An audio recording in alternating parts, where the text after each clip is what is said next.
பாரு தெரியல நீ ஏன் சொல்லாருங்க வேற என்ன மரம்டா அது அசோக மரம் தான்டா அதுல தான் சோகன்னு வருதுல அப்படின்னு சொல்லி கொடுத்தாரு.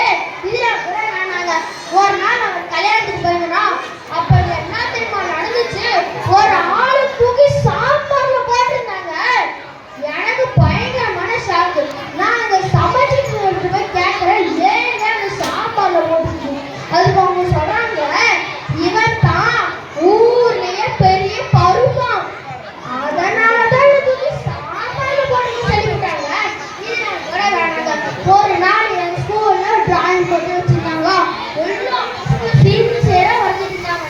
என் ஃப்ரெண்டு தமிழ பார்க்கணுமே ஐயோ அவன் பாட்டு சும்மா உட்காந்து கையை விட்டு ஆடிட்டு டீச்சர் அவங்க போய் கேட்கறாங்க ஏன் தமிழ என்னடா வரைஞ்சிட்டு இருக்கு. அதுக்கு அவன் திருப்பி முடியோட சொல்றாங்க டீச்சர் டீச்சர் நம்ம ஆடு புல்ல தின்ற மாதிரி வரைஞ்சிட்டு இருக்கு. அது திருப்பி டீச்சர் அவன் மாட்டை வந்து பார்த்து கேட்கறாங்க டேய் எங்கடா புல்ல காணோம் அப்படின்னு. அதுக்கு அவன் சொல்றாங்க டீச்சர் டீச்சர் புல்லதான் மாடு நினைப்பு டீச்சர் அப்படின்னு. அடுத்த டீச்சர் கேட்கறாங்க அப்ப அங்க மாடு எங்கடா அப்படின்னு. அதுக்கு அவன் சொல்றாங்க டீச்சர் டீச்சர் மாடு புல்ல திணிப்புட்டு துண்டை காணும் துணியை காணும் ஓடி போயிடுச்சு டீச்சர் அப்படின்னு சொல்லி போட்டான். டீச்சரை ஷார கைடான வந்துக்கோங்க. இதுல கூட வேணாங்க. ஒரு நாள் எங்க அம்மா என்ன தெரியுமா செஞ்சாங்க, ஒரு நாளுங்க எனக்கு பயங்கரமான பசி. எங்க அம்மாட்ட போய் நான் டீ கேட்டேன். எங்க அம்மா வந்து எனக்கு பயங்கரமா தலைவலியா இருக்குதா நீயே செஞ்சுக்கோ அப்படின்னு சொன்னாங்க.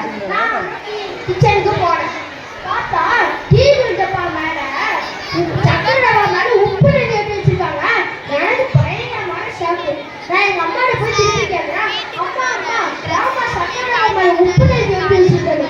அதுக்கு அவங்க சொல்றாங்க ஏ தம்பி எருப்ப ஏமாத்தட்டுக்குடா அப்படின்னு சொல்லி போட்டாங்க. எங்க சித்தப்பா மாடி மேய்க்கிறாரு.